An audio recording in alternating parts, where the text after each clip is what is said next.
দেখছেন সবার খবর, সবার নজর, বার্তা এক নজর। মায়ের প্রতিষ্ঠা দিবস উপলক্ষে বিশেষ পুজো হংসেশ্বরী মন্দিরে। আজ প্রভু জগন্নাথ দেবের স্নানযাত্রা, আর এই দিনে হুগলি জেলার বাঁশবেড়িয়া ঐতিহাসিক হংসেশ্বরী মন্দিরে 212তম প্রতিষ্ঠা দিবসে প্রতি বছরের মতো এবছরও স্নানযাত্রার বিশেষ দিনে বিশেষ পুজোর আয়োজন করা হয়। সকাল থেকে শুরু হয়েছে পুজো। শুধু বাঁশবেড়িয়া জেলা নয়, বিভিন্ন জেলা থেকে বহু মানুষ আসেন এই পুজো দিতে। কি বলছেন সকলে শুনবো। দাদা, আজকে মায়ের কি প্রতিষ্ঠা দিবস? কততম প্রতিষ্ঠা? আজকে মায়ের 113তম প্রতিষ্ঠা দিবস।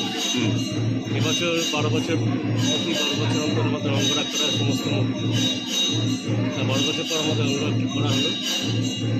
আজকে মায়ের 113তম সকাল থেকে পুজো অর্চনা সবই হচ্ছে, হোমযজ্ঞ সবই আছে, সন্ধ্যাবেলা আরতি আছে এবং লোকাল নিয়ে অল্প একটু গানের প্রোগ্রাম আছে। এই হংসেশ্বরী মন্দিরের কি 213তম 213তম প্রতিষ্ঠা দিবস? প্রতিষ্ঠা দিবস এই স্নানযাত্রার দিনই যাত্রা দিনই হয়, প্রতি বছর হয় আমাদের জন্মদিনে প্রতিষ্ঠা দিবস আর বাৎসরিক কালী পুজো। আজকে বিশেষ পুজো কি কি আছে আজকে পুজো? যেমন পুজো হয়, ভোগ, পুজো, আরতি সব কিছুই আছে। যেরকম আমাদের অঙ্গরাগের সব আছে, প্রধান সবই কিছু করা হলো। এরপর হচ্ছে আরতি আছে, আরতির পর অঞ্জলি আছে, হোম আছে, তারপর 12:30 ভোগ আছে। কত মানুষ এখনো ভিড় জমিয়েছেন মন্দির আজকে? সকালে আসছে যাচ্ছে, গরমে খুব একটা বেশি করতে পারছে না, তবু কিছু ভক্তরা আসছে যাচ্ছে। মোটামুটি 100 লোক আসা যাওয়া খুব অলরেডি হয়ে গেছে। কালী পুজোর দিন যে বেশে মাকে পুজো করে, আজকে কি সেই বেশে? ব্যাপারটা আলাদা। কালী পুজোর যে বাৎসরিক একদিনের পুজো, এলোকেশ্বরী পুজো হয়, গায়ে বস্ত্র থাকে না, কেউ সারা অঙ্গে ফুলমালা অলঙ্কার দিয়ে এক রাতের জন্য মায়ের পুজো হয়। সেদিন প্রচুর প্রোটেকশন থাকে আর প্রচুর লোকের সমাগম, সকাল থেকেই রাত পর্যন্ত। রাত্রে বেশি মায়ের রাজবেশ করানোর পর মাকে আমাদের ব্যারিকেড করে অ্যাট এ টাইম আমাদের 25-30 জন করে দোকান হয়। কি নাম আপনার? বসন্ত চ্যাটার্জি, হংসেশ্বরী মন্দির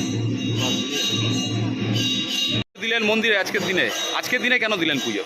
আজকে হচ্ছে একটা বিশেষ দিন। প্রথমত হচ্ছে আজকে জগন্নাথ দেবের স্নানযাত্রা, আর এই দিনই এই আমাদের এখানকার লোকাল স্থানীয় যে হংসেশ্বরী মন্দির আছে, এখানে মায়ের প্রতিষ্ঠা দিবস। প্রায় 213তম বর্ষ চলছে আজকে মায়ের প্রতিষ্ঠা দিবস। আজকে এখানে যত লোক আছে, বাইরের লোক আছে, সবাই আসে আনন্দ উৎসব করে। জন্মদিন উপলক্ষে আমরা যে জন্মদিন পালন করি, আমরা সবাই মিলে চেষ্টা করি মায়ের জন্মদিন পালন করতে। সবাই খুব আনন্দ করে থাকি, সবাই টান করে সবাই সুন্দর করে পুজো দিই। আমরাও চাই সাধারণ মানুষ মতো সব মানুষ যেন সুন্দরভাবে থাকে, মায়ের আশীর্বাদ পাক, এই কামনাটাই করি। হিসাব করে আসি নিজের এবং সবাইকার জন্য যাতে কোনো একটা মঙ্গল হোক, এইটুকুই বলবো। আজকে মায়ের বিশেষ পুজো মানে স্নানযাত্রা, হ্যাঁ, একদম। আজকে সারাদিন ধরে কি অনুষ্ঠান রয়েছে? কি অনুষ্ঠান আছে মন্দিরে? আজকে এমনি পুজো বলতে সকাল থেকে মায়ের যেরকম সকালবেলা মায়ের আরতি হয়, এখন যেন আরতি চলছে অলরেডি। দুপুরবেলা ভোগ আরতি হবে, ভোগ বিতরণের পর আবার সন্ধ্যেবেলায় মায়ের সন্ধ্যা আরতি যেটা হয় সেটা হবে। তারপর একটা সাংস্কৃতিক চেষ্টা অনুষ্ঠান। করছে সাংস্কৃতিক অনুষ্ঠান করার জন্য, এবং সেটা প্রতি বছরই হতো। এবার সেটা স্নানযাত্রা থেকে আরম্ভ হচ্ছে, স্নানযাত্রা থেকে সেটা করা হবে। কি নাম আপনার? আমার নাম বিদ্যুৎ সাধুকা, কি নাম? বিদ্যুৎ সাধুকা।